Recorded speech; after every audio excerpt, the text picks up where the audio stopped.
Hello, welcome to the Steam Release Podcast. I am your host, Dewey Bear, and joining us today, I normally say always, but it's been a little while, but she's back, Roadypie. Hi! Feeling very animated today.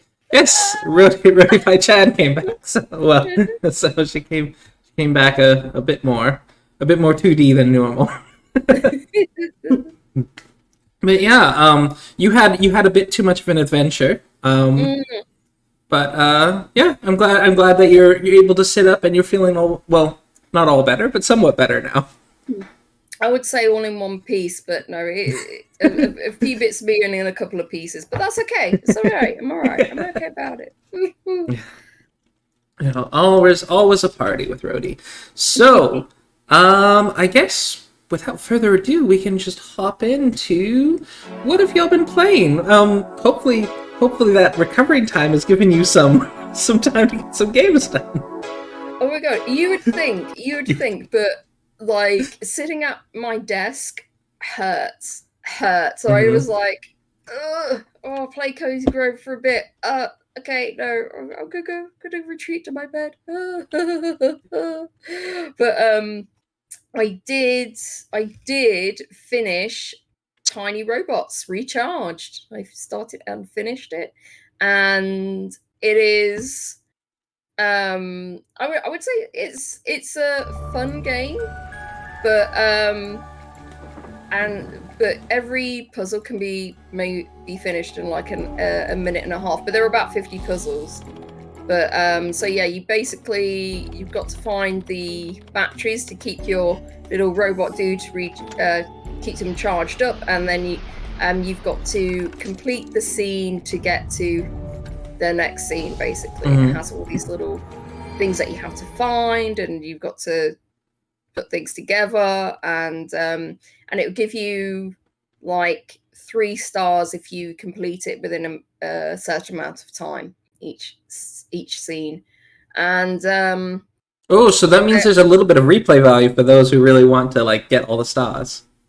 Exactly, but you don't get an achievement though. You don't get any sort of like Steam achievement, which I thought, that's weird, because I've got Steam achievement. I click it and something went wrong. Oh no. Yeah, there are Steam achievements, but there's no Steam achievements for doing it within a certain amount of time. There is an extra game which is a bit like Frogger, but it's like an endless mode Frogger. And if you get like 250 points, you'll get the Steam achievement, which I'm not going to do because it was just like no, I can't deal with this. I did do all the solve all the puzzles in the puzzle room though, but they were super easy. That reminds me of the Castle Crashers achievements. There's only like 10 achievements for Castle Crashers on Steam, and like one of them is beating the game, and all of the others are like ridiculous. They're just like no, not gonna try to complete this. The rest of them are fine. The rest of them are used to just like do the boss fight. They're not really boss fights; they're just puzzles. But yeah, there's that one achievement that I'm just not gonna get. The main story, I feel, is just being roped in kind of thing. So there's this evil robot, and he's going to do something evil with your 3 friends. I have no idea what though. I had no idea. It just seemed like he was going to capture them, put them in a vat of liquid for some reason, and I had no idea why. He's just going to slowly rust you. That's his goal. It's like, soon I will have all the rust. But yeah, that was just weird, and I wish they would have like maybe it just expanded on the why. Just what's my motivation here? What's going to happen to my friends? Yeah, indeed. That's it. Yeah. So other than that, I have been playing Cozy Grove still. I just got to find one more bear, and I've like opened up the whole island basically. But I've let a lot of the bears completed their story, their journeys on like what happened in their lives, why they still have unfinished business. So I help them finish their business, sort of thing. And there's like a sort of there are two bears that I recently unlocked that are ancient spirits, and I feel that's opened up a whole new sort of story to the whole thing. So, you know, it's like, why is the island sort of like that and everything? So yeah, it's making it like super interesting. But yeah, it's taken its time. There are a couple of bears that I kind of knew how they died, sort of thing. It was a bit obvious, which was a bit of a shame, and some like were quite surprising. But yeah, I'm really glad that my time with it is going to be over. But at the same time, it's been nice to have doing something daily that hasn't kind of been so tedious, I guess. So yeah, it's been enjoyable. So there's that. I also played Townscaper. I got Townscaper. I want this one so bad. Come on. So I played it and returned it. Oh no. So right, this I feel like this game is great if you're kind of like a designer or something like that, or you know, you really into you're just really into designing things, and you know, but it doesn't give you like any challenges or like goals or anything like that, which you know is very nice for a lot of people, but for me, I need like a set kind of I don't know, not achievements necessarily, but just like set goals to achieve. Like if you're doing like a city builder or something, and they've got like extra goals to put in. I really like that. It kind of motivates me to like, oh yeah, I could do this. Like it helps shape things, I feel. But yeah, this was just like, for me, okay, click. Yeah, okay, I'm bored. It's more of a crayon and a piece of paper type of game. So. Yeah, pretty much. Yeah, yeah. So, but you know, if you like that's kind of like no rules, no boundaries, no anything kind of thing, and you just want to relax, clicking away, building something, this is definitely for you. You know, there was no kind of like technical issues that I could see or anything like that. So yeah, I feel it's pretty good. Well, that is good to hear. But yeah, if it's there's no real, it is just fully sandbox, and I guess that's kind of hinted at because there's no achievements whatsoever. Yeah. So yeah, but yeah, just a sandbox. But what about you, Dewey? What have you been playing? Well, I'll start with the game I played. The new game that I've played, and that is, well, new to me, is Warsaw, which right off, I guess I can call it a Darkest Dungeon-like, in that it is very clearly heavily inspired by Darkest Dungeon, just the aesthetic and the combat. But it doesn't play exactly the same. It's got its own thing going on. And it's, you know, basically the premise is it's during the Siege of Warsaw, which lasted 63 days. And you just start off. I did a tutorial thing. That's the thing with the tutorial. It covers everything. That's part of the problem. It covers everything in like one mission. And it's like You really should have introduced like a few elements, like a whole, like maybe take full 12 days to do like the tutorial run. And I mean, it is a roguelike, so you're probably not going to win on your first attempt. And so just let the first time you play through be like 12 days of tutorial kind of thing. So just do it that way, because you get out of the whole dungeon part while, you know, you're traveling from one part of Warsaw to the other with a few objectives. And then you get back to home base, And home base is just filled with all these buttons and everything to do, and it's just like, and it's just a reading tooltip for it. So the tutorial, I think the gameplay's fine. It's just the tutorial needed to be longer. It kind of just, it's like information glut, just so much information that they're trying to feed you all at once. Or it's like you should really like maybe gradually unlock parts of the base, you know, so you can just slowly learn things as you go. But other than that, I think it's fully serviceable. I suspect it's really gonna be a bittersweet type game because you have the set of canon characters. There's like 16 canon characters. And then you can like hire recruits for whatever canon characters you need, like who are healing back at home and all the rest. And there's an achievement for getting each one to survive all 63 days. Because you unlock additional story elements about them. So each one of these people has a kind of like a biography that you gradually uncover as you play through the game. So there's all these like additional objectives. So it is really interesting. I feel I strongly get the sense that like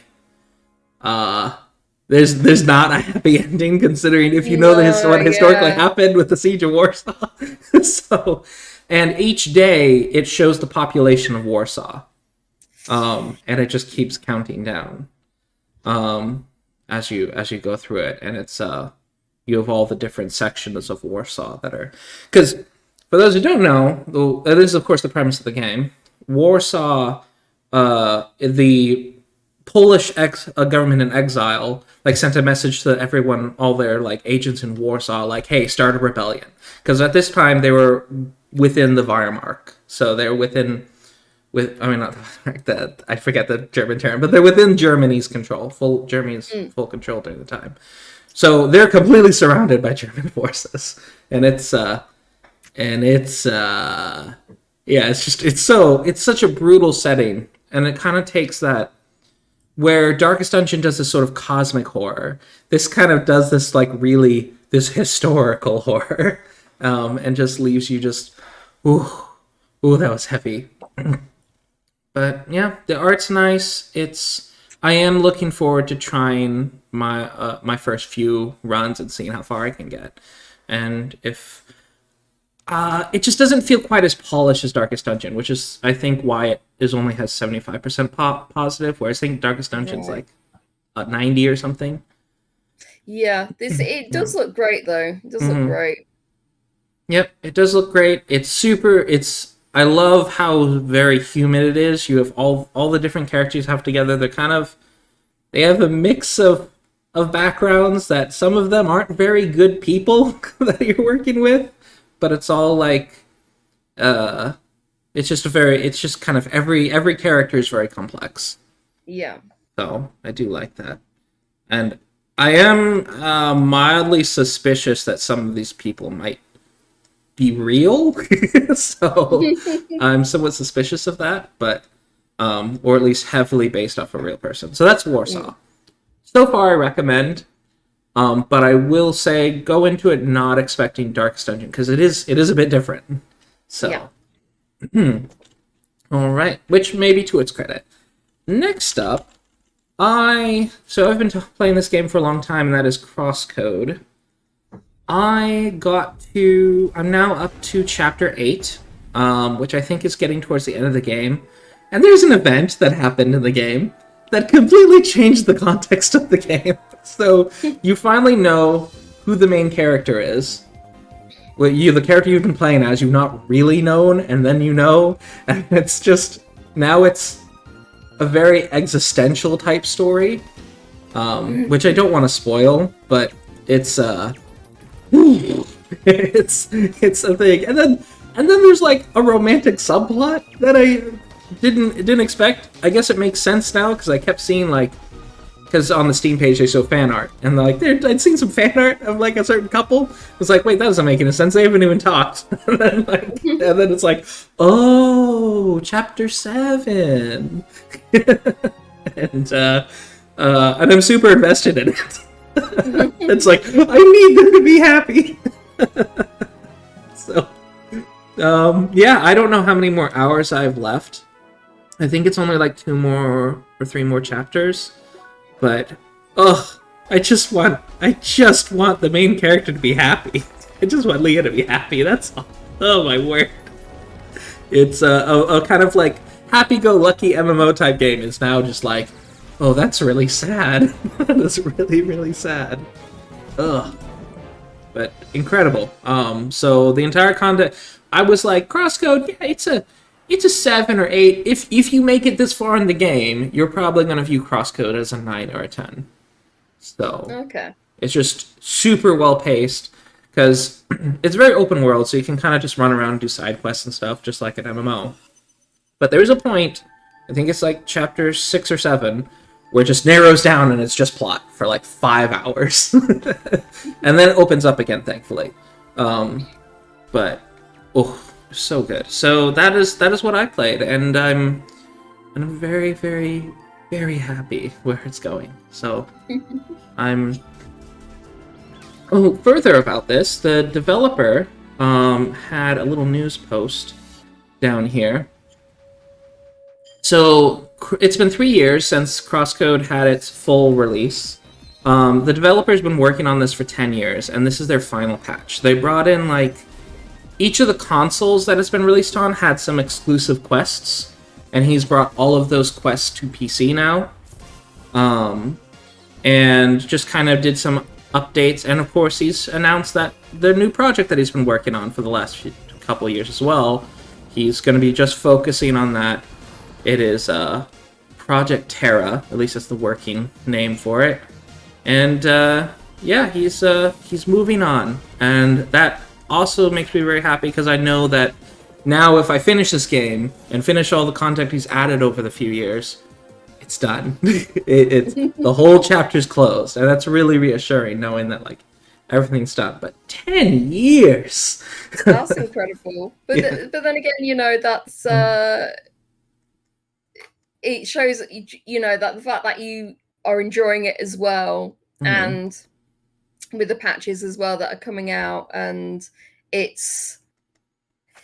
kept the focus on it rather than just trying to bloat it with just stuff, you know what I mean? And I think you know what I mean when I say that, because we have seen some developers and they've said, oh, I've worked on this for 7 years, and it's just like you look through it and you're like, what is this? What have you thrown this in there as well?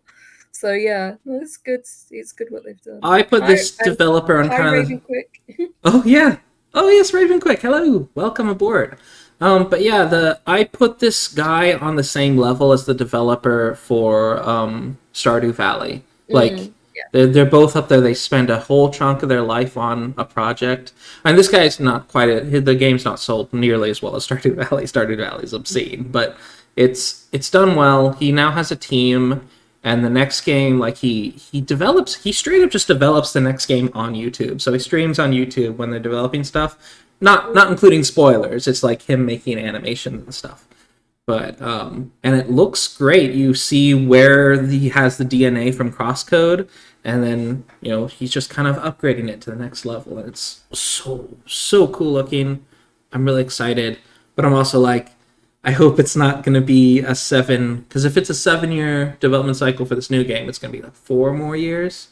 Actually, I can wait 4 years. That'd be fine. So let's hope with his team, it's going to be a few more years trimmed off. Let's hope. His famous jumping puzzles are going to be in the next game, so there's going to be a lot of that. But yeah, so that is Crosscode. If you've not played it and you at all like RPGs, you need to get Crosscode. It's so good. It is. The combat can get very difficult sometimes, but each time, because I'm not really twitchy or anything, I go on YouTube and see what other people did, and it's like, oh, okay, that is actually a lot easier because he always makes a way to easily defeat a boss. It's just a question of figuring out how to do that. So, because sometimes you're like, oh, this boss is just so impossible. It's like, oh, just don't attack during these points. Just attack here, or like, you've got to get the boss out of that location. And once you figure that out, it's like, oh, okay, all right, you can get through it. I think most people can get through this game without too much grinding or anything like that. So, I mean, if I can get through it, but yeah. So yeah, that is Crosscode. So before we get to our release list, we've just got 5 quick little games on our catch-up list from last year, September 29th. And starting with, we have Escape Quest. Embark on an escape game adventure alone or with up to 3 friends. Set in a medieval fantasy world, communication and observation will be your key tools to succeed and free yourself. And this one has online co-op, yay! Yeah, this is like one of those first kind of escape room games that's actually got multiplayer on it. Yeah. Which, because usually they're all like, basically I just view escape games as just like first person point and click games that they used to have, pretty much. I think they priced it quite well because this is like with up to 3 friends, so up to 4 people. They only priced it at $2.99, which is super reasonable. If you're getting 4 people together. Yeah, it's £2.09, and it's standing at mostly positive at 76% with 148 user reviews. It says it's designed to take around 1 hour to escape, so yeah, it's not bad for the price, really. And of course, if you've got friends to play with, I think that might be like a nice evening. Play a quick escape room game and have a few beers. Yeah, absolutely. This looks quite fun. I also like how just it's aesthetically pleasing. A lot of the multiplayer games that I have done for escape room tend to be like really crunchy looking because they're just like it's all about the design of the puzzle. It's not really at all about the aesthetics, and I appreciate that they really put some work into just making it look nice. So yeah. I do like that. But yeah, it is developed by Lumiere Studios, and it's their only game on Steam right now. Alrighty. Next up, we have Bartlow's Dread Machine. An artifact from the past returns in Bartlow's Dread Machine, a game from the dawn of the Electric Age. Dread Machine is a dual-stick arcade shooter with single-player and couch co-op modes, 6 scintillating game worlds, and a cast of improbable monsters and characters. Scintillating, that's $1 million word. I love the aesthetic. Again, I have a strong affection for like kind of a 1920s look, and this is like mobsters, 1920s mobsters. It's fantastic. The weird faces as well. Yeah, I love how all the characters are like these sort of little dolls, and they're actually on tracks on sticks. So, so interesting. Cool. I also like the UI as well. They've designed it like very much to fit with the aesthetic of the game, which I like. It's like nice little detail there. Yeah, a lot of detail, a lot of dedication, and just a rigid sticking to the theme. So, it's so neat. So it looks like it's might be around about 5 hours. It is a single player. I've seen a criticism that someone said this would have been better if it would be sorry, what was the criticism? Oh, online co-op, yeah. But I feel it would be more enjoyable in co-op. So yeah, well, it says it's couch co-op modes, but so maybe they didn't. They're criticizing even though it can be played in co-op, but. Yeah, I think it's just that you just can't. That they probably want to do online co-op, I imagine, because probably. Yeah. It is £11.39 though. Yeah. So the price might be a bit off-putting for some people. Mm-hmm. It is standing at positive, at 84% positive with 25 user reviews. Mm-hmm. And it's $14.99 USD. I think if you are planning to play this couch co-op, that's a pretty good price because like 2 people for 5 hours, that's pretty good. Yeah. But yeah, if it is like $14 for 5 hours, is like a wait for a sale thing, I guess normally. Yeah. It says there's 6 scintillating game worlds and a cast of improbable monsters, historical characters, such as Teddy Roosevelt, who has been kidnapped. Your mission: pursue his abductors from New York, across the Great Plains to San Francisco, the high seas and beyond, using trains, ships, and even a newfangled automobile. Master an arsenal of futuristic Edwardian weapons as you fight otherworldly creatures to free the Commander-in-Chief. Oh, I completely missed the era then. So this is the Edwardian era. I think that's before the 1920s. That's like 1900s and 1890s. So yeah. It looks so nice. Yes, Bartlow's Dread Machine. That looks great. Next up, we have the Sojourn. That's cool to find. The Sojourn is a first-person puzzle game set in an immersive, colour-drenched world of light and darkness. Think your way through dozens of puzzles as you traverse parallel worlds, awaken mysterious artifacts, and overcome challenging obstacles on an unforgettable journey. It is very pretty. I'm just trying to figure out... Let me see. I'm trying to figure out what the puzzles are. Because I feel like... Because they're really doing their work on like making sure you can see how pretty the game is. But So that's like very nice blue colours they've put in that really, I don't know, make it pop a bit. It's quite nice. Yeah, this is sort of a high def low poly art where it's just very, very pretty. Still low poly, but very, very pretty. Super well done. And the lighting, no super glowy stuff. It's just this is hitting that. It's missing all my peeves. So I'm unpeeved.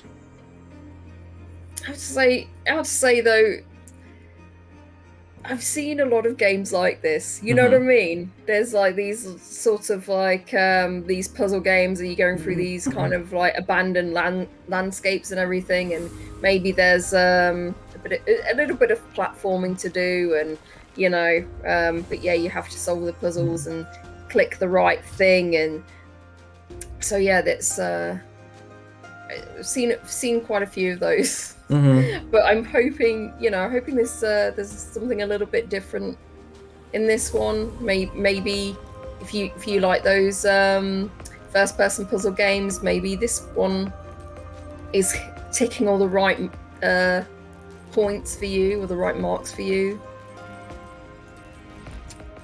Yeah, because I saw another one. I was watching Sincerely Day play. And then I saw another one, and it was just like, these are so similar. Similar. I'm actually like really... I love the aesthetic, and I'm just kind of like, this would be on my wish list instantly if it was an RPG. Because it's like, oh, the world looks so beautiful. And it just the thing that you're mostly kind of running in around alone through it. It's like, I kind of wish this world was filled with people, so... Because it looks so beautiful, and it just seems like a really fanciful, interesting fantasy world. Raven Quick says, make a game called Unpeeved Game of the Year Edition. Unpeeved, yes. This game definitely won the Unpeeved award. It didn't peeve me anything. I'm just like, oh, it looks great. It's mostly positive with 84 reviews right now, 78% positive, and it is at the full indie price of $24.99. Yeah, $19.99 here. So it's dozens upon dozens of challenging puzzles. Delve into 4 beautifully crafted chapters, each with their own distinct style and atmosphere. Banish the darkness in order to reveal the obstacles the Sojourn has prepared for you. Unravel a captivating tale of light, darkness, and the nature of reality. So I'm looking at it, and I am seeing a lot of people with 20 to 30 hours on the game, though. So it is a big puzzle game, which is reassuring. Because a lot of games, when I look at this and I see the trailer and set, just through experience, I'm like, oh, this is probably like 5 hours, right? But no, it's apparently quite a hefty game. It is developed by Shifting Tides, which is published by Iceberg, so that's not helpful. I wanted to see Shifting Tides games. But yeah, they're published by Iceberg Interactive, that is kind of a small indie publisher. They've published several games. You got first-person puzzlers, put this on your wish list, and, maybe wait till there's a sale. Yep. Which maybe might be one coming soon. Who knows? All right. We've talked about the first of this series, but KUUKIYOMI 2, Consider It More, is now out. Well, it was out September 29th last year. Oh, you missed one. Oh, I did. Whoops. I'm skipping Projection First Light. Terrible. Projection First Light follows Greta on a puzzle platforming adventure through a mythological shadow puppet world as she embarks on a journey across cultures, meeting legendary heroes. Yeah, at first when I looked at the trailer, I wasn't entirely sure what was happening, and I was just like, oh, this doesn't seem that appealing. But then when you realize that your cursor is the light, and you can change the shape of the world based on where you're putting it, it's quite interesting. Yeah. Yeah, it is interesting. It's God, it reminds me a bit of there was one of these kind of story games, and you manipulate the backgrounds because you have to get the so the old man can kind of can get across because you're helping him on a journey. I think it's like the old man journey or something like that. Yeah, I know what you're talking about. It's just I can't remember the title.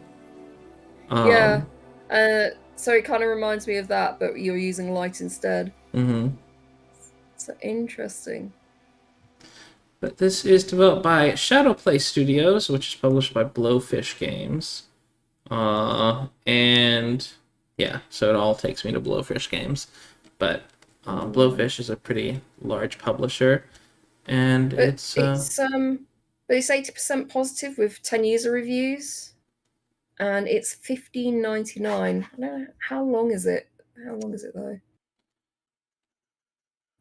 Looking at reviews, I do like. I'm seeing up to 23 hours, 12 hours, 6 hours, 6 hours. I am seeing a lot of 6 hours. Yeah, I think it's more around about maybe the 6 to 7 hour mark. I'm surprised it's not gotten more people playing it or more reviews at least. But maybe again the price is putting people off because it is like $15.99. So it is so pretty. And I'm wondering like that just a lot of the shadow puppets, particularly the monsters that you run across, and some of the backgrounds. This, I'm pretty sure this is Jakartan. Like this looks very much like Jakarta's Javanese. That's what I'm going for. Javanese shadow puppets. That seems to be very much what they're doing. So it looks really, really cool. Maybe Balinese. Maybe that's what I'm confusing it. But I am curious if the developer might be Indonesian. But Projection First Light. Next up, now, KUUKIYOMI 2. Consider It More. New situations added, a game that determines whether you have the skills to be considered in this new world. Yep. So this is a sort of a social criticism game of just sort of Japanese society. And so the first one came out and it was quite thought-provoking and people really liked it. And it kind of has this sort of offbeat humor to it. And this one is the second one here. So he went ahead and made a second one with the same sort of aesthetic.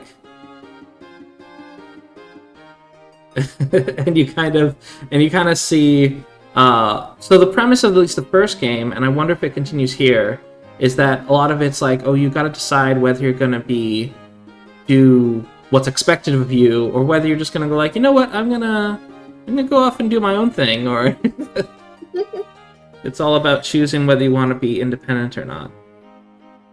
It's kind of like that game that I played where Dude Stop, where he's just trying to, are you going to do the right thing, or are you just going to do something maybe that can annoy some people? So yeah. I quite like those kind of games. It says play by yourself, with a friend, or with everyone. You'll be sure to consider it's all here.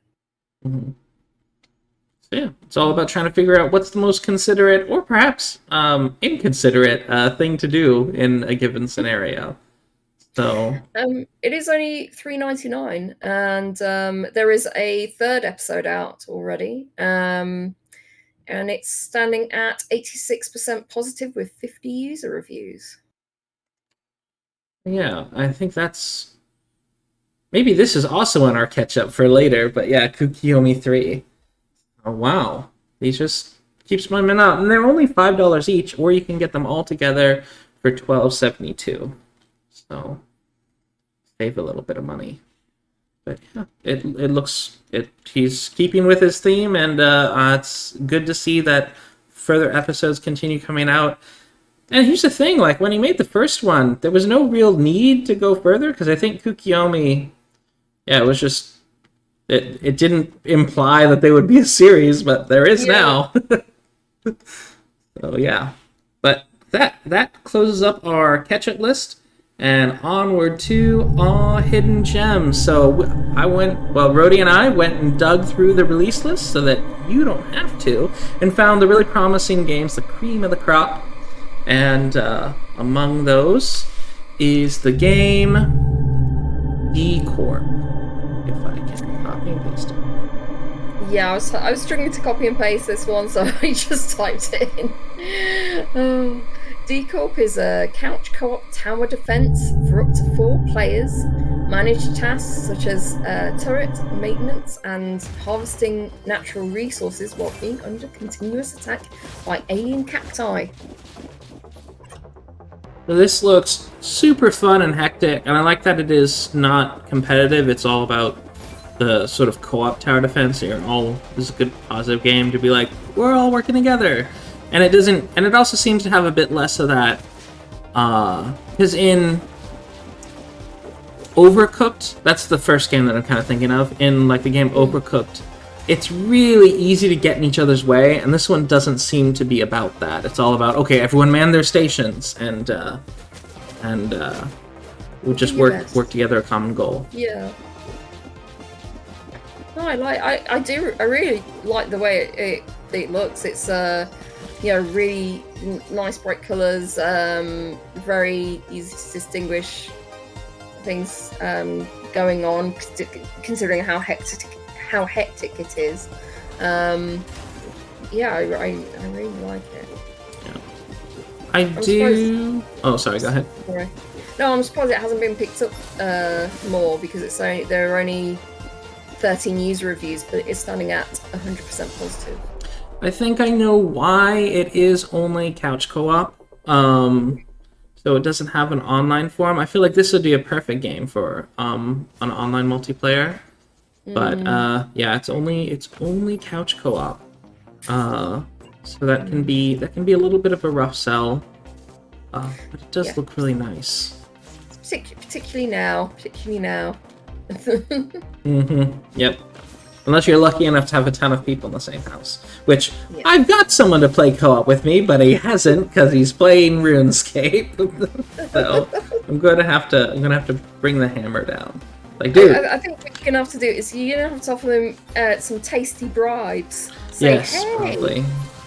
Speaking of tasty bribes, just kind of another tangent. My neighbor gave me tamales today, and I was just like, "Oh, that's so kind of you." And now I'm like, "Oh, what do I do? What can I make?" And then it was like, "Oh, you know the trick. You know the trick, especially when you live in a really multicultural community. There's one dish that is particularly American, and that is banana bread." I'm like, "Aha! That's what I can make." Because I think it's a Western thing, yeah, to be honest, because it's just like, you get that here, you'll get that in Germany as well. Oh, really? I didn't realize, because like when I made banana bread like for my Russian neighbors, it was the first time they'd ever had it. They're like, "Oh, what's banana bread?" And then like a lot of my Latino neighbors also and Asian neighbors so in Asia they have banana breads, but they're different. They're very different. So from Western banana bread. So I've had quite a fun time introducing them to like just my family's recipe and just like, "Oh, here you go." But you know, you never fail with banana bread. It's always and that's the thing when it comes to giving like neighbors food, because like I'm always like, Lear's like, "Oh, what do I give them?" Like, "Cookies." But with banana bread, it's just, you know, it's pretty shelf stable. They don't have to eat it all at once, and I don't know. When it comes to like giving meat dishes to your neighbors, you're like, "Oh, did I make sure that they're not going to get food poisoning?" Yeah. Yeah. But anyway, this is 20% off right now. At £9.11, and full price is £11.39. So for the next 21 hours. Yep, $11.99 USD. Next up, we have Dum-Dum by Hogo Company. Travel back to 1985 to discover more about the self-proclaimed greatest operating system of all time. Navigate the weird quirks of Hogo OS 1985 edition. Solve puzzles, play minigames, and unravel the story behind why this one-time cutting-edge computer system was mysteriously lost to time. I'm tripping over my words there. Yeah, so it is a fictional OS, but it's kind of like spoofing the OSs of that era. And this is a lot of people comparing it to Hypnospace. Hypnospace Outlaw. Yeah, Hypnospace Outlaw. I was trying to remember. Yeah, it's kind of that offbeat, like, "Hey, remember this nostalgia thing?" And then there's also some like weird subplot going on that you're gradually uncovering. So, but yeah, it looks colorful. It's a bit before my time when it comes to computers, but man, it's just really wacky and interesting looking. Yeah, I like that there's like a whole story. You can play like the story mode and everything and just like get into the whole mystery and everything like that.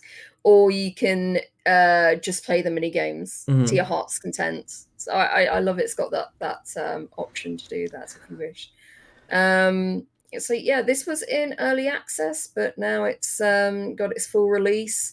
And it is £11.39. I wish they did do a discount with it on the full release, which is a shame. But it's standing at 94% positive with 17 user reviews. It's $14.99 USD. I love this the start of this review where it's like, it's one of those fake operating system games set in 1985, running on glorious 426 by 240, but you can go up to, gasp, 640 by 360 if your hardware can handle it. Oh my god. But it's just, just stepping back into the past. It's been generally well received at 94% positive with 17 reviews, or 20 reviews. And yeah, it seems like it might be around 10 hours long. But it's, of course, it's kind of like, it's hard to tell because it is a ton of mini games. So yeah, it is hard to tell. But yeah, that is by Hogo Company, and they had another game called Hogogeist, which was retro-style first-person stealth game. Hunt for ghosts in an abandoned building, and discover why Building 6 mysteriously sunk underground 5 years ago. It has now returned. Ooh, interesting. All right, so you really these want to play for Halloween if you're doing Spookfest. All right, what you got for us next? All right, next up, from Tuesday, September 21st, we have Guild of Ascension. Is a tactical action RPG with roguelite elements, mixing turn-based combat with real-time action combo systems. Craft weapons, learn skills, befriend critters, encounter bizarre creatures, and fight giant bosses with your Ascension of the Tower. I forgot how nice this looked when I added it to the list. I was like, Guild of Ascension, and I couldn't think, it was on the notes, and I couldn't think which one that was that I looked at. And I'm looking at it, I was like, oh, this looks really nice. I like grid-based combat. Yeah, it looks pretty good. Bright colors, again, I like bright colors. It's got some interesting character designs. And it's also produced by Pid Games, and they did Blonde. Well, they released Blonde, which we talked about a few weeks ago, and also Alba. Oh yeah, Alba. Yep. So they've got some good games under their belt. Yeah, on PC. It came out just September 21st. By WhileOne Productions. It's their first game on Steam, and it just looks nice. Kind of the tactical gameplay, the grid based. I got my start in grid based combat in Shining Force, and it's just a thing that I see, and it's like ooh, I want to check this out. So, but there are boss battles. Battle giant bosses. Once you find the Guardians of the Tower floors, don't be afraid by their massive size and use what you've learned to overcome the challenge. Nice. It's 10% off right now for the next 45 hours at £10.25. It is 88% positive with 18 user reviews. Yeah. So the estimates by some folks who have been reviewing it is that it might be 15 to 20 hours. Again, it's with roguelikes that can vary a lot. The particular criticism that I find interesting by the reviewer Gregory Smith is that it's the meta progression. You can get like really powerful weapons from higher floors and then keep them for your next run. And which means that you just kind of crush the lower floors. So, because, sometimes it's nice to still have a little bit of a challenge on the lower floors as you go up. But yeah, apparently it makes the floors really easy before it. But then I've got another review over here, Zenjian, who's saying, like, difficulty ramps up too fast. And I'm like, what? So one's saying it's too easy, and another one's saying it's too hard. Yeah. Yep, Guild of Ascension by WhileOne. And that's kind of the roguelite system is, you're never going to have a full bunch of people happy, but it is sitting at 88% positive with 18 user reviews, and it is $13.49 USD. Okay, next up we have Accident. Become a journalist who researches old car accident cases, help victims and perform first aid, obtain evidence and reconstruct the events to discover what really happened. Wow. This is such an interesting premise. I really like the premise of this because I love like crime detective games sort of thing, but this is like taking just a moment and then just focusing on that and helping in real time sort of thing. You know what I mean? Like that's you've got to help them sort of thing and perform CPR and help them get out of the car if you can. I suspect so. Since you're researching old car accidents, I guess you're the researcher in the current day, and then but in your research, you're going basically and playing through what happened. Yeah. How interesting. And I wonder if how you play it through, that might change. I'm kind of wondering if, like, the outcome is set, or if the outcomes that you're looking at change depending on how well based on you what play you through the do. past. Yeah. Because Oh, it could go either way. You made a bad choice, didn't manage to save all the wounded victims. You have a chance to fix that, turn back time, and try again. So you can have a good outcome. Okay, so that is how it works. Yeah. Oh, interesting. It does have kind of that Eurojank graphical aesthetic, but I feel like in this situation the premise is interesting enough that you kind of don't notice it too much, and maybe for this topic, like just kind of a gritty kind of not so pretty look is fine, because it's just it's car accidents. So, oh man, this looks really cool.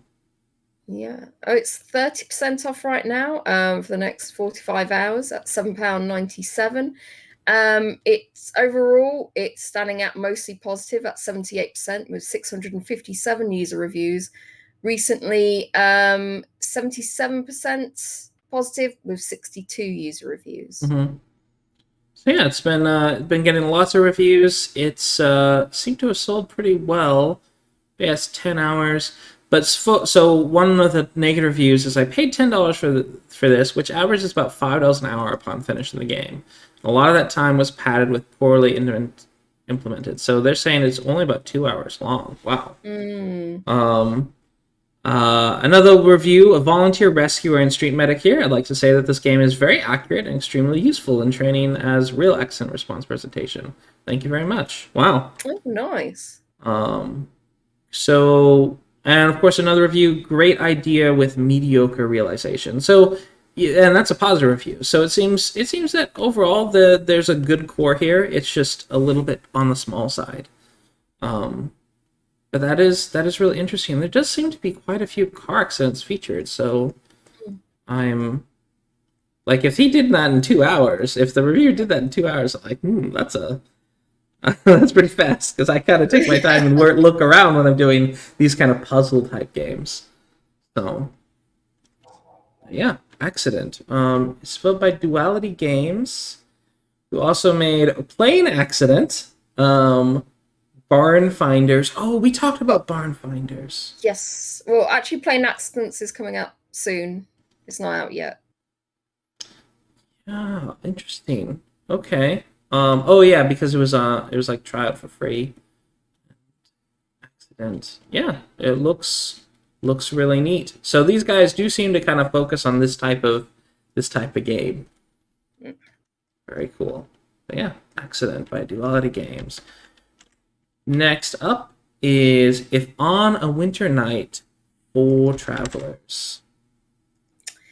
If on a Winter's Night, For Travelers is a narrative-driven point-and-click adventure with horror elements that explores the stories of 4 characters in a masked ball taking place aboard a train in the late 1920s. Well, 1920s, pixel art.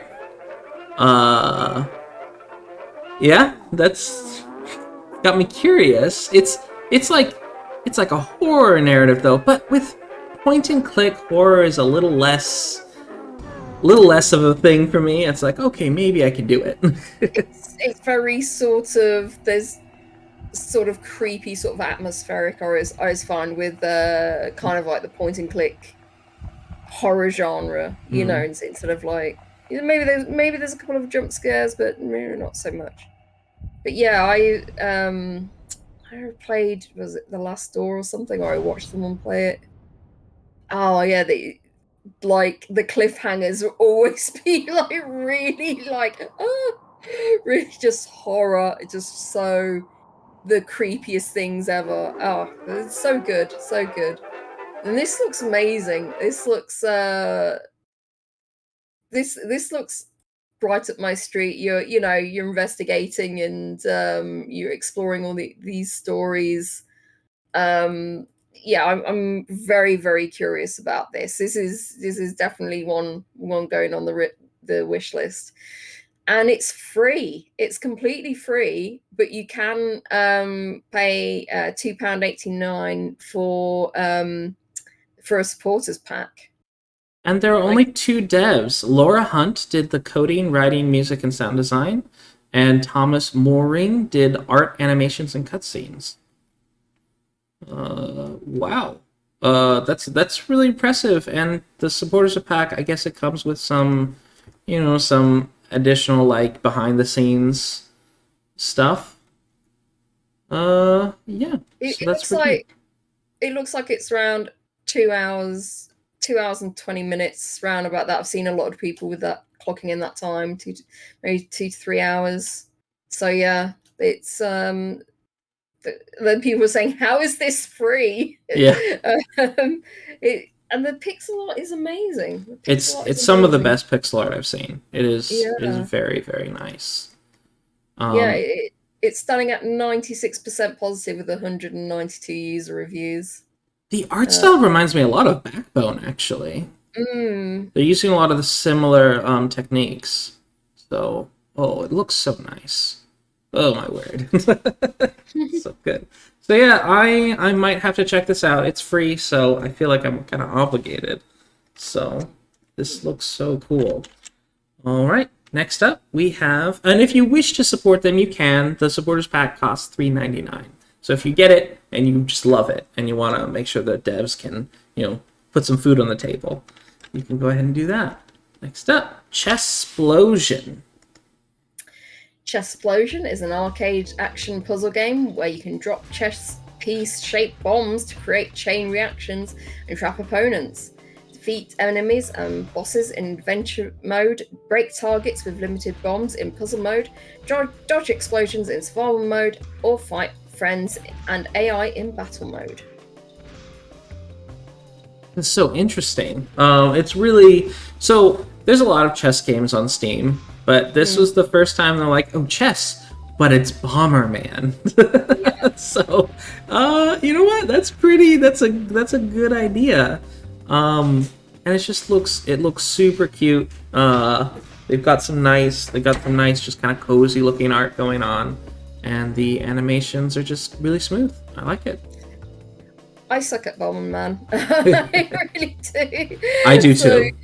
So and then add with it chess moves. It's like, no, I would just no. I don't think I could play this.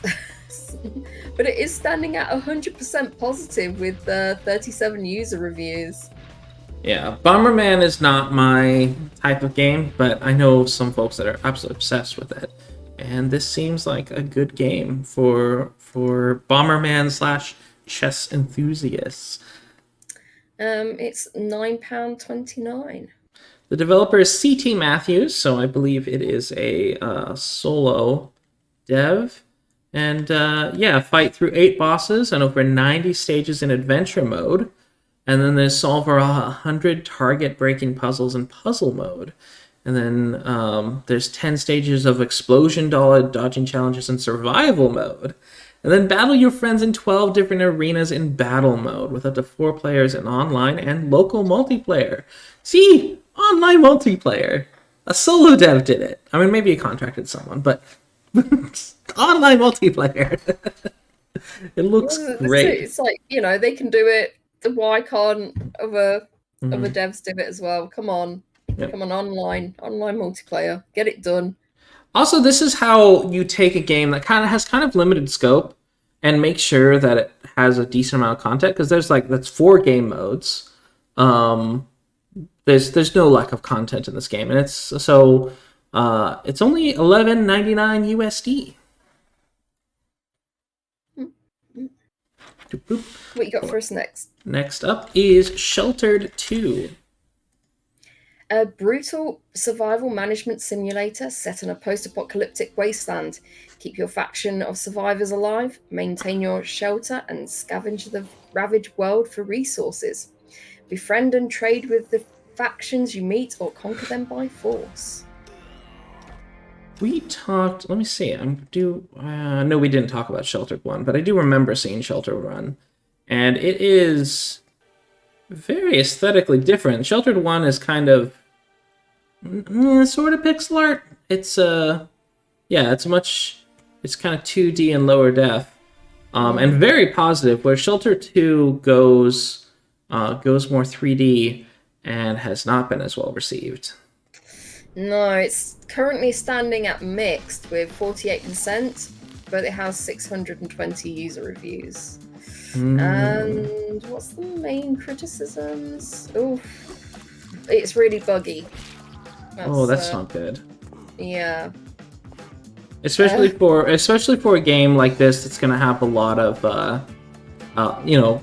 this type of game is the whole thing about it is that you can lose your base, and losing out because of a bug would be very annoying. Yeah. But yeah, they have been. That said, they have been posting multiple fixes, and so they are updating it. It's unfortunate that it be released to a large group of people because you already have a game out, so you have a reputation. And they released, and it was in a sorry state. But it looks like they are working to remedy it. I mean, it's a shame because it's like, this is published by Team 17, who they bring out some like pretty good games and everything like that, and you think this development team would have that kind of support from the publisher, especially with squashing bugs and everything. But that just hasn't happened, and I feel like this probably should have gone into early access, maybe for a bit, just let this game cook a little bit more, just to make sure you've gotten all those bugs. And it doesn't seem to just be bugs. A lot of people are also poking holes in like design.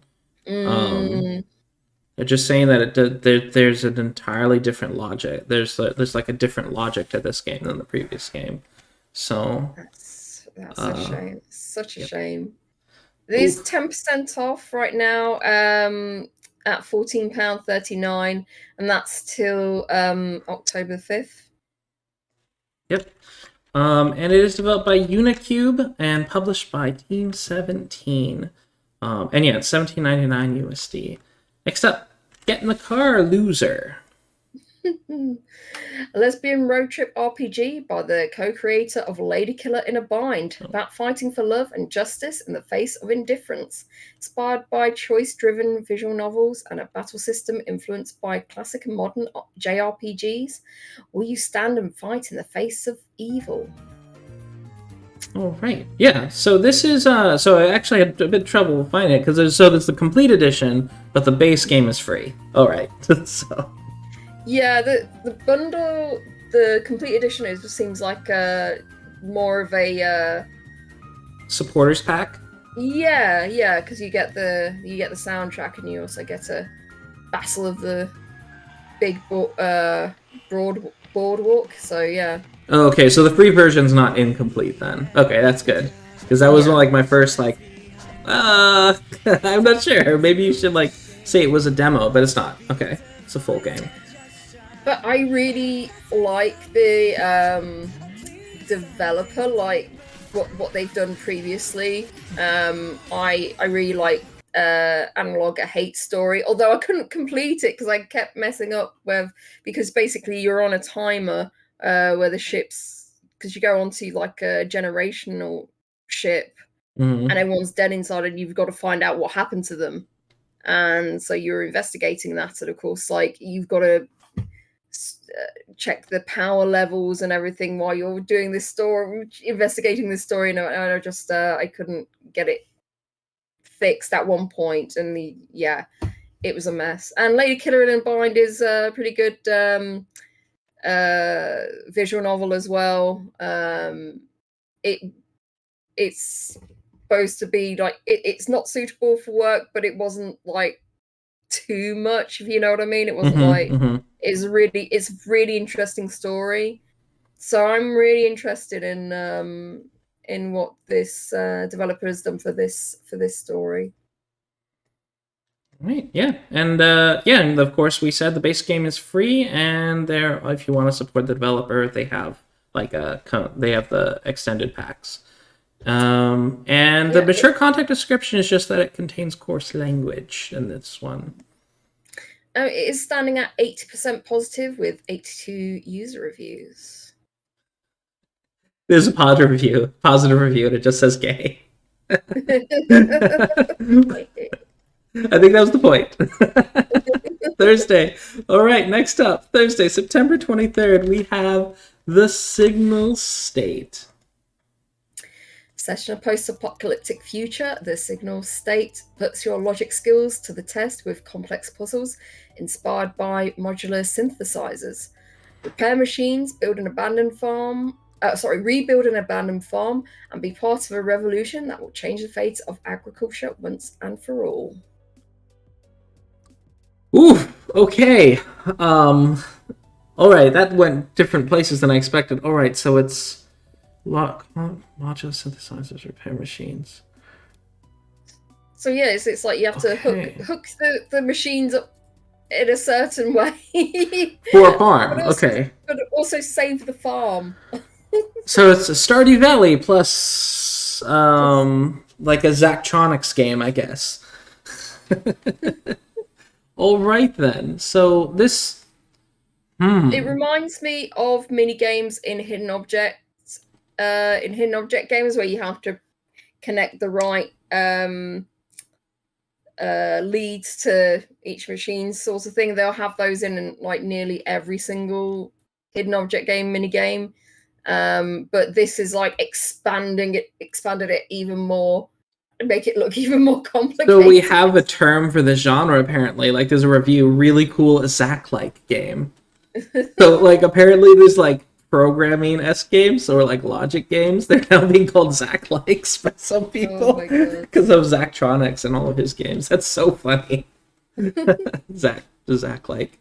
It's very positive, 100% review positive with 65 reviews. That's impressive.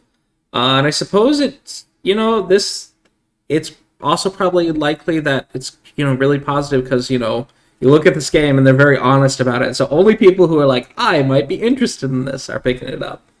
So well, the good thing is that you can, if you're not 100% sure, there is a free demo that you can download. Otherwise, it is £15.49. Yeah, and that's really clever of them for this type of game to make sure to have a free demo. Because I'm looking at it and I haven't the foggiest how I play it. So that's really good on them. The Signal State. Record Industries, this is their first game on Steam, and they are published by the Iterative Collective and Indie Nova. I might try the demo because I'm curious. I'm curious about this, but I don't know if it's going to be like super overly complicated or something. Yeah. But there is like a story going on as well, so I quite like that. So yeah, I want to try the demo, see if I'm just going to be completely bamboozled by it. Yeah, and Ravencook was saying, like, if it teaches electronics, yeah, I'm not sure if it will accurately teach electronics, but I suspect it's not too far from reality, considering that it has a 100% right now. Because I feel like out of like 65 people, there's going to be one person like, not realistic, man. It's like someone would give it a negative review. But yeah, cool. Next up, The Plane Effect. A dystopian isometric adventure following a lonely office worker as he attempts to return home in the face of impossible odds. Experience a remarkable journey expertly brought to life with gorgeous visuals crafted and tailored by VFX experts. I like the way this looks, but I'm wondering what people have had issues with it because it's currently standing at mixed at 63%. Yeah. There are 11 user reviews, by the way, so I'm wondering why. Right. Those are positive. All right, good things. The art style is beautiful. We can see that. Bad things. Everything. That's literally everything. I think I didn't get it, so the story. I don't think I get it, so I got nothing to say about it. The gameplay, just non-stop nonsense puzzles with the mechanics of, do you see that object? Well, now you can't use it, but don't worry, you would have to go back to use it later sometime with even no reason at all, because the developers decided that. Well, I regret playing it. The game took me 6.5 hours to finish, but I spent at least, probably more, 3 hours trying to figure out what the developers wanted me to do. The good looking doesn't justify all the rest. That's a shame. So basically just bad design and one of those games that only makes sense in the minds of the developer kind of game. There's 2 more negative reviews, but they are both in Chinese. But yeah. Most of the positive reviews are really bringing up that it has, like, you know, they got the story. Either they got the story and this, you know, it kind of hit them there, or just the setting and just the weirdness of it, the atmosphere. But yeah. Well, it's 10% off right now. That's till the 30th of September at £11.69. Yep, $13.49 USD. And yeah, it's developed by Innovina and StudioKiku, and it's published by T-Cube Limited. Okay. Next up, we have the game Wirewalk. Is an adventure where you raid virus-riddled systems for the lols. Yeah, this is another one of those, you know, hey, I remember the Game Boy Color. Yeah, it has the sort of Game Boy Color look to it, which is quite charming. And the gameplay, they seem to have quite a variety of levels, and I suppose I would compare it most to like maybe a little Binding of Isaac flavor going on. But it seems to also involve a lot of puzzle. Yeah. I don't know, because it's not... Is it just going into, like, rooms? Because that would be more Binding of Isaac. You've just got rooms that you have to do. It looks more like, Baby a little bit, Zelda-esque? I don't know. If it is just maybe going, more Zelda, into, yeah. Yeah, if you're going into each room, then yeah. That's Binding of Isaac. But yeah, this has a free demo. So, you know, try before you buy. There are handcrafted dungeons with many enemies, puzzles, and bosses. Many weapons that are also used as tools to help overcome obstacles and challenges, both in the real and virtual environment. Optional side quests to help Rada improve her equipment. Optional color palettes to collect. In-game final timer that already discounts load times for speedrunning leaderboards. And yeah. Oh, the game contains 2 dogs and also a whole dog-themed dungeon. They've got nine reviews so far. All of them are positive. And yeah, I am seeing them bring up that it is Zelda-like. But and oh wait, someone's saying it was inspired by Serial Experiments Lane. Is it? Do they say that? Maybe they know more about the developer. But I do. If you've ever seen Serial Experiments Lane, that is an excellent anime. Very trippy, though. You should probably watch it in just 2 sittings so you can get it, but it's very trippy. This is 10% off right now. The offer ends the 30th of September. It's £7.49. Yep, $9.89 USD, certainly reasonably priced, and it is developed by debugChicken. It's their first game on Steam. Next up, the Awaited Sable. Embark on a unique and unforgettable journey and guide Sable through her gliding a rite of passage that will take her across vast deserts and mesmerizing landscapes, capped by the remains of spaceships and ancient wonders. Yeah, this is a highly anticipated game. We've been seeing this a lot, and at demos at different gaming conventions and stuff like that. They will show this. It looks incredible. Yeah, it's got this really lovely aesthetic. And from what I understand, it's also a very Zen type game from folks I know have been playing it. It's there are objectives, of course, but a lot of the game is just traversing from one objective to the other, and you just kind of it's a kind of a good cool down game. There's not really many moments in this game that are quite intense, so it's more of a just uncover the story and just be thoughtful as you do it. So yeah, this is one of those games. Is if you like to go around exploring, this is like a game for you. Yeah, so it's explore a rich world full of remnants of past civilizations. Climb, leap, hover, glide. Use everything at your disposal to discover every inch of the world in front of you. Customize your hoverbike as you find or earn new parts. Help other clans and nomads that you meet along the way. Lose yourself in an adventure and find yourself through masks, outfits, and other collectibles to represent who you are to those around you. Complete puzzles to earn rewards and forge your path in an unforgivable terrain. Yeah. And this world is massive. The game world is enormous. And that's so someone said that you can just go off in a direction for a really long time and just find yourself off in somewhere that doesn't really have any importance, but it's neat to look around there, I guess.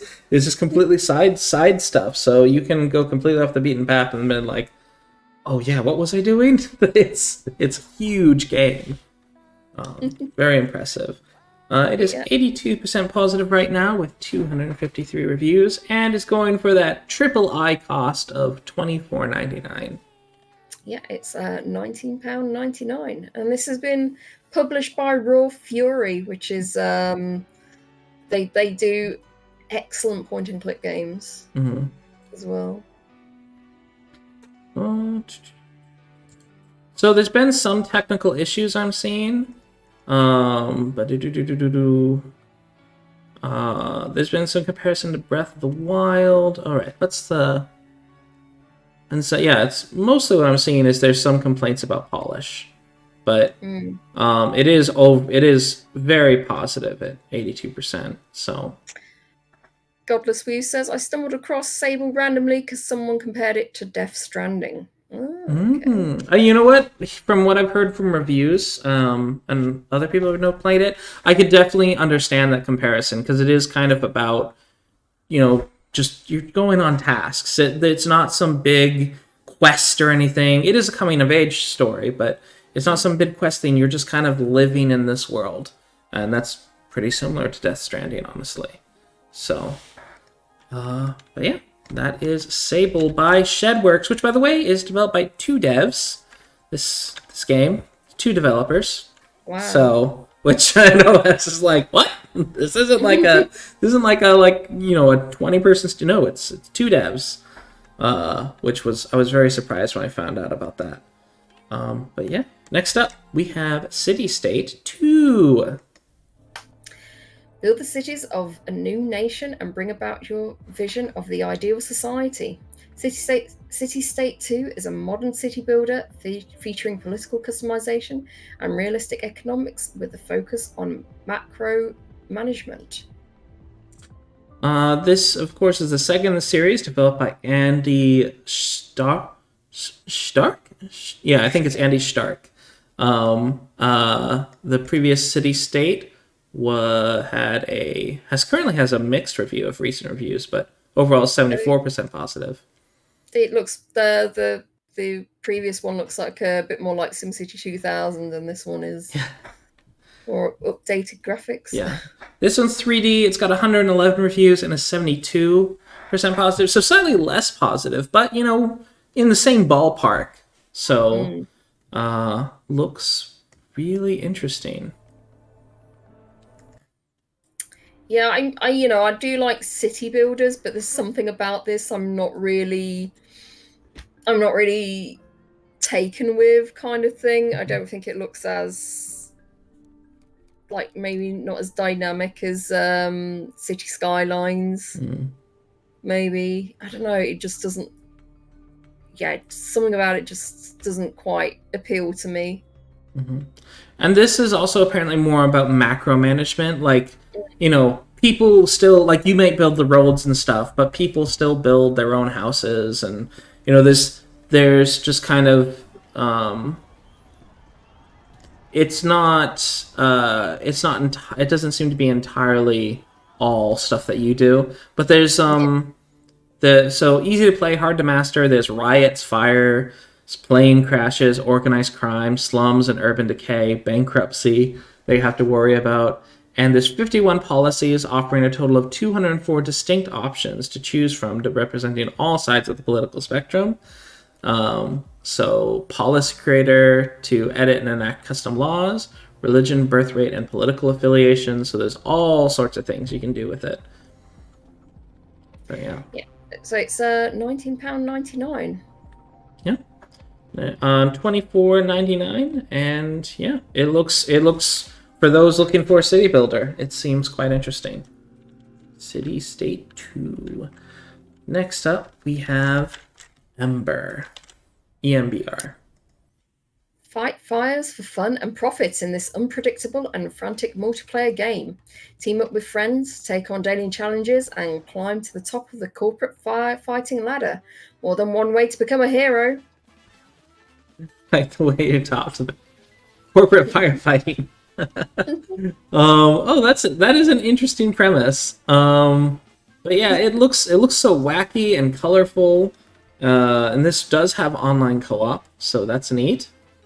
Are you helping people off a toilet? Sorry, one thing there. Oh my god. It's hilarious. It does look really, really neat, honestly. This is kind of like, the Overcooked, but, there's a lot of verticality, and there's... You're delivering food, apparently. Oh my god. Earn extra cash through deliveries. And it looks like you can actually try being an arsonist as well in order to, make more work for yourself. Oh my god. There's so much in this game. That's so cool. It's overall it's standing at 87% positive with 483 user reviews, and recently it's standing at 93% positive with 15 user reviews. So some of the reviews say thief simulator with fire, firefighter simulator when you can do literal criminal heists that are more fun, more rewarding, and less grindy than GTA Online. Oh, that's high praise. Like that, it says save the day your way. There's more than one way to be a hero. Break down doors, smash windows, fix electrical circuits, clear gas leaks, evade security systems, and do whatever you can to get the job done and get paid. Wait, this guy is just frozen in a block of ice? You're throwing him off? Oh my god. Wow. This is incredible. This looks so wacky. But yeah. 93% positive since it came out of early access, 87% positive overall, and it's $15.99 right now with 20% off. That is EMBR, Embr. Yes, our friends on 7th of October, it's at £14.39. Next up, we have Tica. Teacup is a short and wholesome narrative adventure with a focus on exploration and non-linear progression. Help a small and shy frog on her journey to find the ingredients she needs for her tea party. That's very what's that mouse that's a ballerina? That's like that little cartoon. I know which one you mean, yeah. Yeah, it just kind of has that the story of just about everyday life kind of thing. Oh, that's quite sweet. They do say it's short, so I'm wondering how short. Yeah, I'm seeing 2 hours by a lot of people. Yeah, I think two to 3 hours. Yeah.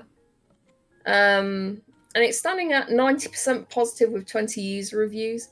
Maybe this one might be more for children, perhaps, but or adults with who is a child at heart, maybe. But I'm not so happy with the price because as it's only 2 hours, it's £7.19. I wish it was just a bit cheaper, maybe like £5.99 or something, or £4.99. I understand. Looking at it, there's a lot of work that's gone into the artwork and everything, and it looks really beautiful. And there's all these like nice little details that have gone in there. But I think for 2 hours, I think it is a bit on the pricier side. Yeah. Yep. But it's it's quite. I like the UI that they're using, where it's like brown paper. Just everything that they've done seems to just keep you in this like children's book world. Yeah. So yeah, Tica by Smarto Club. Next up, we have Dad's Monster House. Dad's Monster House is a hand-drawn puzzle game featuring horror and fantasy. It tells the story of Carlos' journey after he receives a distress call from his father, pleading for him to return to his old home and rescue his dad. Yeah, so this is kind of an somewhat off-putting game. Like, it just has like an off-putting aesthetic that's really not in a bad way. It's very much intended to be that way, but it's developed by Cotton Game, which also made... They're a prolific developer who we've talked about many of their games. Many times. I'm thinking of the Orange Head guy in Hong Kong. What's that one? Yeah, Mr. Pumpkin. Mr. Pumpkin and Mr. Pumpkin 2. And we've also spoken about Rain City and One Little Way Triangle Elevator. Yeah. Oh, yeah, One Way. Yep. So very Rain City. Yeah, very prolific dev. And it's just it's I like the fact in the second what do you call it trailer, it is like just received this phone call and he's like it's like, Papa. So they're going for a very eerie feeling, and that's it's quite interesting. We're approaching October, so here's another game to perhaps check out, and it's only $2.99 USD. Yeah, £2 and 9p, and it's starting at 100% positive with 17 user reviews. I'm trying to see how long it is. Seen anything with between an hour and a half to 5 hours. So 20. Yep. Let's see. Oh. Let's see all languages. Let's see.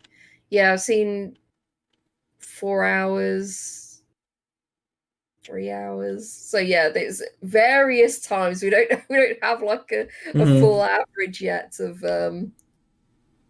gameplay, unfortunately. Yeah, that's probably because it's somewhat puzzle based. So different people solving it at very different speeds. But True. Yeah, all right. So that is Dad's Monster House by Cotton Game. Next up, we have Pawnbarian. Ooh. No, you missed one.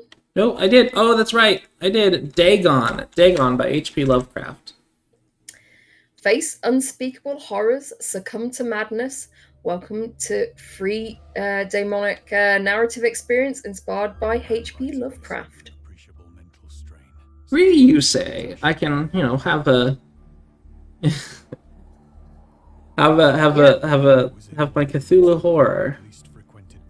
Although I don't think Cthulhu shows up in Dagon. But yeah, side effects. Warning: side effects may include insomnia, delirium, and acute cosmic horror. This could only be played with a controller. So immerse yourself in a fully voiced narrative experience in real-time 3D. Discover the origin of Cthulhu mythos and the twisted world of H.P. Lovecraft. Treat yourself to a short, free horror that can be experienced in 30 minutes. Learn about the original story, its author, and their impact on culture, etc. while playing. Buy an optional DLC to support our future projects and get additional goodies, including an audiobook and a screenshot-filled ebook. This is the third game this week that's been free, but with the optional pay. I wonder how successful that's actually been for folks. Yeah, no, I wonder about that, because it's nice supporting the developers or and everything, but I'm wondering if people just go, it's free. I'm just give me the game. Just give me the game. Yeah, I am wondering how many people do offer up tips. So I'm sort of curious about that. But it is standing at 98% positive with over 1,000 user reviews. Mm-hmm. Yeah, and it looks good. And yeah, of course, Dagon is the one where it's Cthulhu. So there you go, being wrong. But yeah, most mouse and keyboard and controllers. We're currently experiencing a technical issue with the Steam notice claiming otherwise. Oh, interesting. So they're like, it supports both, but Steam is saying it doesn't. And my middle mouse button is broken. No! Open it again. Oh, there we go. I fixed it. All right.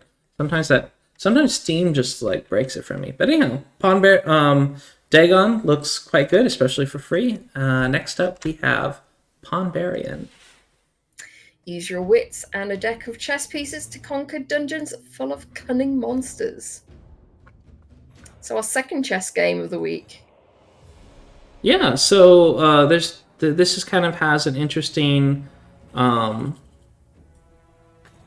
got a whole like campaign system to it, and basically you have these cards where it's like, okay, I can move like this, and then like this, and like this piece, and you have to choose them in the right order to get rid of all your enemies, which is really, really interesting. So it's chess puzzles, but it looks fun. Yeah, I'm not so big on the aesthetic. I like when they've got like a painted like picture and everything showing you what you've conquered or whatever, but the actual chessboard, it's not so aesthetically pleasing. Yeah, they could have done more here. I did notice that they actually add chess variants to it, so they've got shogi pieces. So you can play some shogi. Oh, maybe this is Chinese chess, actually. Chanqi or something. Chanqi.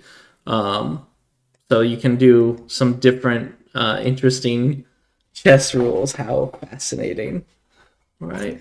It says use deck of chess pieces to hack and slash through hordes of monsters. Pick up the basics instantly if you're familiar with chess, or learn it in minutes if you aren't. Carefully plan your moves to navigate tricky, emergent tactical situations. Spend treasure to upgrade your cards with additional powers. Blitz through quick 15 to 30 minute runs or die trying. Take on the infinite post-run gauntlet to see how long you can survive. Pick from 3 characters to conquer 3 dungeons, all requiring a unique approach. Progress through chains, a series of extra difficulty modifiers. Nice. Yeah, it looks fun. Standing at 96% positive with 56 user reviews. It is 10% off right now at £6.49, and that ends on October the 1st. Yep, that's $8.99 USD. Our penultimate game is Grand Tactician, the Civil War. Take command of the Union or the Confederacy.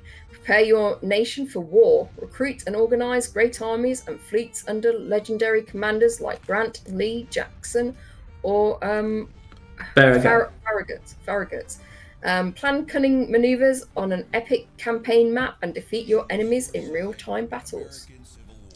Yeah, so this is kind of going with the Total War approach. It's graphically neat. I've seen some like frame rate issues in the trailer, which is not a good sign. But they've the developers done really well. Oliver Keppenmuller is the developer, and so I believe it's a solo dev then, and they've got 882 reviews at 81% positive. Yeah, fantastic. I wonder what else he's made. Oh, he also made the 7 Years' War, 1756 through 1763, and so he seems to do historical games. Historical battles, yeah. It's not really my wheelhouse, but it looks pretty good. I'm liking the UI, liking the maps. Again, there might be some frame rate issues, but no one's but it still seems like pretty positive. It is $37.99 though. Yeah. He's going to that full price, $44.99 USD. Like, woof. Okay then. But and I'm kind of interested that he's gotten so many purchases. So with 882 purchases, times 30, yeah, that's a lot of purchases for the solo dev. And their last game was mixed, but I guess they ended up building enough of a fan base off of that they've done pretty well for themselves. Well, I think also because this was in early access, it probably got more people excited about this game as well while playing this while it was in early access. So that always helps. Building a fan base through early access. Mm-hmm. Yeah. So very happy for Oliver, and I think my brother might be into this type of game actually. So I'll see what he thinks about it. Okay. No, show him the co-op games. I've got to get him to play co-op. That's right. Yeah. Well, you could maybe you could bribe him with this game. Say, oh, you like this game, huh? Maybe you play some co-op games with me, and I'll get you this game. Yep. All right. Our final game of the week is Super Chicken Jumper. A spy chicken tries to save the world from doom in this runner-shooter game that has a little bit of everything with a touch of chicken and anime girls on top. Run for your life in 6 different worlds and shoot your way through tons of enemies until you become a legend. Wow. This game seems to be all over the place. I find it really fascinating how all the other characters are much more detailed than the chicken. Yeah. When I first saw this game, I didn't know whether to put it on the list because it just looks so it kind of looks a bit jank. But yeah, there are certain aspects of it that that's done pretty well. Like the boss battle, the boss looks quite interesting and intricate. But yeah, the rest of it just looks like what? What's going on? This is whoever developed this had fun, that's for sure. They had a fun time doing whatever this is. But yeah, it is a runner with arcade action adventure. So it's a runner with a story. So there's 6 worlds, and then this one was 6 stages, 20 challenges. Wow. And it's a $4.99 USD.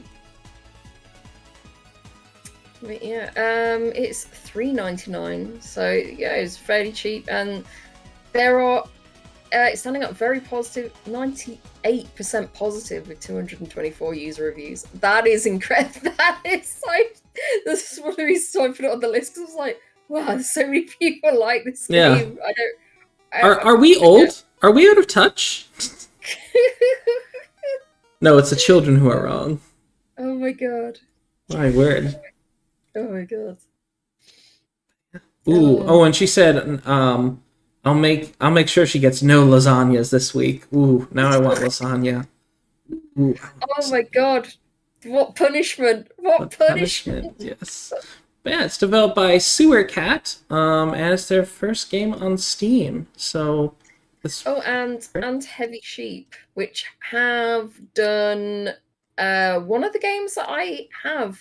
Actually, they did Spooky Station, which was a collection of games by different developers. Oh, yeah, I remember this. I wonder if they developed just one of the games in here. Or... Yeah, they would have done, yeah. Yeah.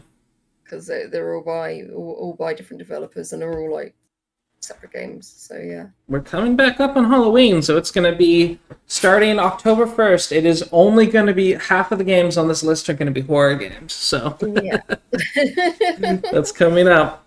So prepare your butts. Yeah, prepare for that. All right, with that, we come to the question of what is your best of the week this week? Oof. Let's see. What have I put? Oh, okay. So yes, I am ready. Okay. Okay, so I'm gonna pick one from the catch-up list. I think I'm gonna go with should I put Projection First Light? I think I'm gonna put that on there. We're still on the very best screen card. Oop, there we go. But yeah, it just seems like I like the idea of manipulating the backgrounds and everything.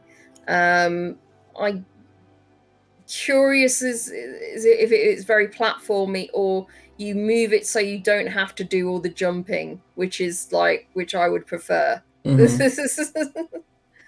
So yeah, that interests me a lot. So and it looks very good. I think the only main issue that I really, really have with it is the price. It seriously needs to come down in price. On the main list, I actually added 1, 2, 3. I actually added 5 games. This week has been pretty good. There have been like a lot of nice little like interesting indie games that I definitely want to put on there. I think my main interest, probably that like my very very best one, is If on a Winter's Night for Travelers. That's pixel art point and click game. It's got that creepy kind of atmosphere. I'm not a big horror game kind of fan, but I do like kind of like some like dark atmospheric games. I really do like those kind of games. Other games that I've put on, I'm curious about Dum-Dum. That seems like interesting to me. I like the sort of like investigative aspect to it, and also but again that is on the pricier side. Also Get in the Car, Loser, that just because of I know the developer is like writes excellent stories, so I know that game is going to be or at least I hope that game is going to be great story wise. And it won't cost you anything if it's not. Yeah, exactly. Although it does say it's like one half of the development team that did, the previous game that they spoke about. So I don't know which half that was. Yeah. The other 2 I put on my list was The Signal State. I'm curious. You're trying to save the farm through these machine, repairing these machines or something. Curious, very curious. I want to see. I'll play the demo and I'll see how that is. It might be a quite relaxing game, or I might be like pulling my hair out and just completely bamboozled by what I actually have to do on this. And then of course there's that adorably cute Teacup game. Oh my god, you're this little froggy girl and you've got to get like things for a tea party. Oh, so cute. Yeah, that does seem very like just endearing. Very endearing. But what about you, Dewey? What's your very best of the week? Sort of the opposite situation where this week, there wasn't that many that I was very interested in, but I can definitely find a few. From the Catchup, it was kind of a difficult choice between Escape Quest and Bartlow's Dread Machine. But ultimately, I think from the Catchup list, I would say Escape Quest. I put it on my wish list, and I think next time my online gaming group gets together, this would be a game I would recommend. Just because we've done some of these escape rooms online together, and I think this would be quite fun to play. So. Yeah, and it's only an hour as well, isn't it? So yeah. It's like nice little warm up for the evening, I think. Just a quick single session. So, but yeah, and it's only $2.99, so it's not too much to ask them to pay for. So, all right, or I might just buy 4 copies. So, But yeah, that's Escape Quest. From the release list, though, so If on a Winter's Night definitely caught my eye, but I think this week probably I'm gonna be making the kind of the normie choice that probably Sable is most interesting. It just has this very like cozy feel. I'm getting Gris vibes, kind of. Yeah. So that's what I'm getting, this sort of Gris vibes. And I wouldn't mind just kind of running around this big world. I've been doing a lot of that with Crosscode anyway. But hopefully this one's not as big as Crosscode as far as like as far as long. But, I don't think it is, because I think looking at the reviews, people are closer to like 10 hours, or 20, 10 to 20. So yeah, I'm quite curious, and it just looks really cozy and beautiful, and I love the sort of desert setting with the occasional oasis. That's not a place I've ever lived, so it just seems very exotic and interesting to me. So, yeah, Sable.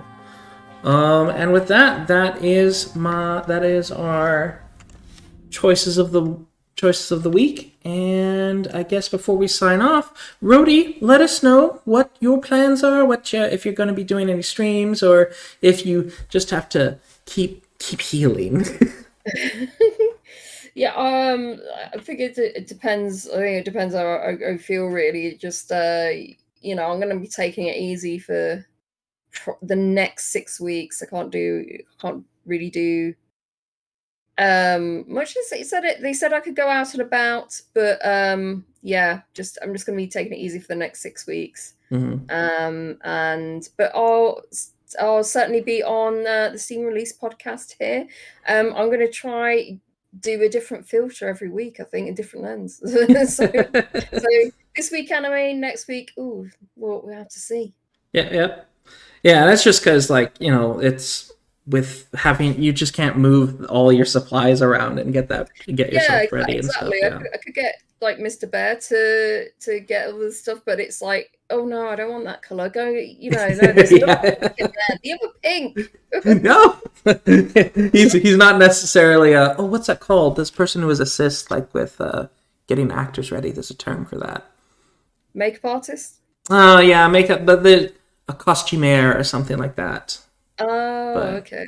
Yeah, something like that. But yeah, that's not his specialty. No, Mr. Bear. He did help me get this wig tonight. He says, I said, get rid of the red wig. He said, which one? And I was like, oh, just that one there. Yeah, that would do. But he did huff and puff about it. Yeah. Well, and as for me, I've got we'll be back next week, and with some more great games. I have a lot of adventures with family now, since I've got more family living near me. But I'm going to try to game some more, and hopefully try to not cry as I continue through Crosscode. So it's getting emotional, man, and I did not expect it. So I was like, what? This like happy-go-lucky because it's all bright colors, and it was like, oh, that was really dark. Oh no, don't do that to her. No, that's so sad. Just you're killing her with words. But, and you also have to work on getting your brother to play some co-op, you. So bribes, tasty bribes, and maybe emotional guilt. So, but I was hoping we'd play together. Yeah. I've got to pull all the strings on that. And so with that too, of course, our chat, Raymond Crick let us know that if on a winter's night for travelers, because the best nation is for donation, it's free. Yeah, so yeah, that's definitely, I think, of the free offerings this week, that one just has like the most outstanding aesthetic going on. So yeah, that looked fantastic. So I think it's definitely just worth picking up. And of course, to YouTube, farewell, have a great day, and please like and subscribe. Bye bye.